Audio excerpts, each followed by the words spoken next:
Karil trending dahil sa ginawa nito sa Family Feud guesting. Tuloy na ang pagtatapatan ng mga It's Showtime show sa Kapuso game show na Family Feud na hosted ng Kapuso Primetime King na si Dingdong Dantes.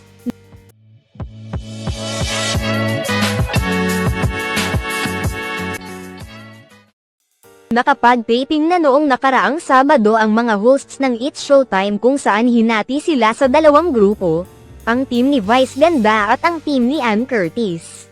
Ayon naman sa mga sinasabi ng mga reliable sources, labis na nag-enjoy si Dingdong Dantes at mga staffs ng Family Feud sa paglalaro at pagbabardagulan ng mga It's Showtime hosts sa kanilang game show.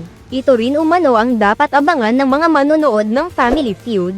Ang masayang paglalaro at pag-ookrayan ng mga hosts ng It's Showtime, lalo na ang mga bagong punchline ni Tiyang Ami na nasa team ni Vice Ganda at OG Alcacid na nasa team naman ni Ann Curtis. Samantala, ibinahagi na ng official Facebook page ng Family Feud Philippines ang teaser ng paglalaro ng mga It's Showtime hosts na kinabibilangan ni Vice Ganda, Ami Perez, Jong Hilario, Jogs Jog Eta, Ann Curtis, OG Alcacid, Bong Navarro, at Teddy Corpus. Mapapanood ang kabuoang paglalaro ng It's Showtime sa Family Feud sa darating na April 8, 2024. Ang paglalaro ng mga It's Showtime show sa sikat na game show ng GMA Network ay bahagi ng promotion para sa paglipat ng It's Showtime sa main channel ng nasabing network na magsisimula sa darating na April 6, 2024. Sa kabilang bandam, hindi naman naiwasan ng ilang mga netizens na hanapin ang isang It's Showtime host na si Karil.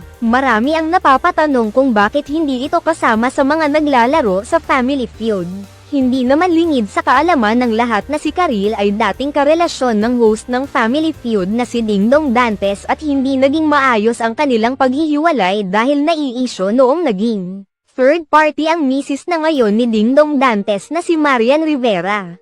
Marami pa ang naghinala noon na ang dahilan kung bakit lumipat sa ABS-CBN si Karil ay para iwasan ang dating nobyo. Marami ang naghahanap kay Karil dahil naniniwala silang magiging mas masaya ang bardagulan ng mga host kung kasama ito. May mga naghinala naman na tila umiiwas pa rin si Karil sa kanyang dating nobyo dahil noong sina Dingdong Dantes at Marian Rivera ang bumisita sa It's Showtime ay hindi pumasok si Karil. Bukod kay Karil, hinanap rin ng mga netizens ang aktres na Kim Chiu na hindi rin kasama sa lineup ng mga naglalaro sa Family Feud.